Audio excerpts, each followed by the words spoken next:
Hello. So this is the follow-up for the Python people about how to move forward with your design. In what I've asked you to do so far, I've asked you to describe what's happening with your selected program, whether that's a game or a checklist or something like that. So then that is what I'm getting you to do in your description.md file, right? Make sure you do read about how Markdown works. It's a nice, very simple way of documenting stuff, and that's what I'm going to get you to do for the remainder of the course in terms of writing documents other than Python code in your repository for the project. So please make sure you do that. So the next step is to nail things down a little bit more. We've got the description, but the next step is I'm going to get you to write a requirements.md file. Right, requirements.md file. And that is going to be a little bit more stilted, and there's an example that I'm linking to about that when I went and did an app called Take a Number. Right, so the thing here, as it says on the page here, that I had a lab class and I was only getting to the noisy students. All the quieter students weren't getting help, and this way I could do a deli counter ticketing system, and they could take numbers, and I could go and help them in the order that they asked for help, and that sort of made a lot of sense. So that's that first three sentences there is the effectively the description.md, and the next piece are the requirements, right? Notice that these requirements are written in a little bit of a stilted way. I'm only using the verb shall, at least connecting the information about the system and the thing it's supposed to do, right? The take a number system shall allow the customer to take a number.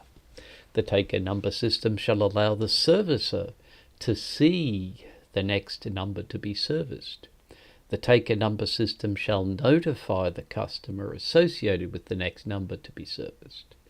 The take a number system shall allow the servicer to register with the system. The take a number system shall allow the servicer to see how many people are yet to be served.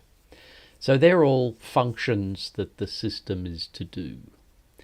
And then the one non-functional requirement, it's a performance requirement. It says the take a number system shall issue notifications to the customer in less than a second. Okay, so that shall word is a good signifier when you're writing requirements that this is a definite requirement. It's something that has to happen. Don't use other words that may be similar, like will or must or other similar words. It makes the language a little stilted, but it's much clearer when it if in addition to the requirements you add explanatory language around the requirements, so you can tell the difference between the explanatory language, which is not required, and the requirements which the system must do, the system shall do. Okay, I like drawing some of this out. So this diagram here is a thing called a use case diagram, and like I said previously, sometimes the best way to get information about what's going in the software is to look for the nouns, but it's also good to look for the verbs, right, associated with the next number, serviced. So this use case diagram tries to transform those functional and non-functional requirements into a system diagram. And here the box is the system, and anything inside the box is the thing you're trying to write, the code you're trying to make. And anything outside the box is an external actor. In this case, all of the actors are people. There's the customer and the servicer, but sometimes the external actor might be a separate machine interface, and that's okay too. Now, the reason I like this sort of diagram is because it lets me figure out the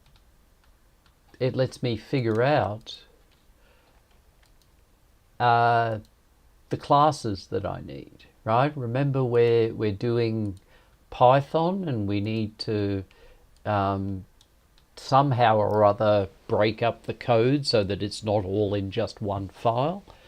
And the recommended way of breaking up the code so that it's not in just one file is to use classes.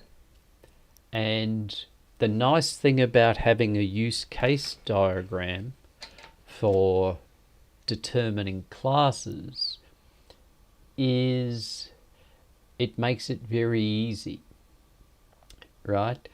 When I've got a use case diagram that has the actors on the outside and the use cases, the functions that the system is to do, connecting them, right? Then the classes are easy. Every time one of these lines cuts the boundary, that's an interface class.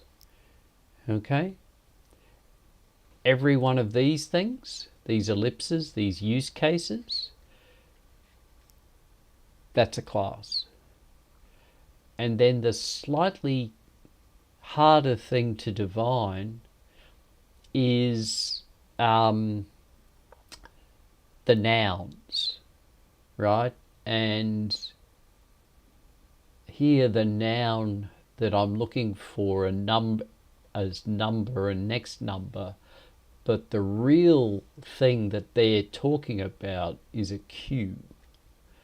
Okay, so that's the other one. And if you have a look at the write-up, I wrote all of this stuff in Python, and there's the green ones across the top are the interfaces, right? The red ones are the use cases. They're the classes associated with each of the ellipses. The green ones are the classes associated with each of the lines that cut the boundary. And then the purple ones are the entities, the data, the model that we're looking at, right? And I hope you can see that there's a model queue and a model registration status. This might not be what actually gets done in Python, right? The next thing you've got to do is go through and see how things interact. And I'm not going to get you to do sequence diagrams. I think that's a bit beyond the scope of the Python course. But it can help to see how data flows between the different classes that we've just defined or made an attempt to define. Okay? And then the next piece was the high-level architecture. And in this case, I decided that I wanted to do everything on the web, and the customer and the service were on the web. So I need a web server, I need a database, all of that good stuff. And then let me just go through the next piece.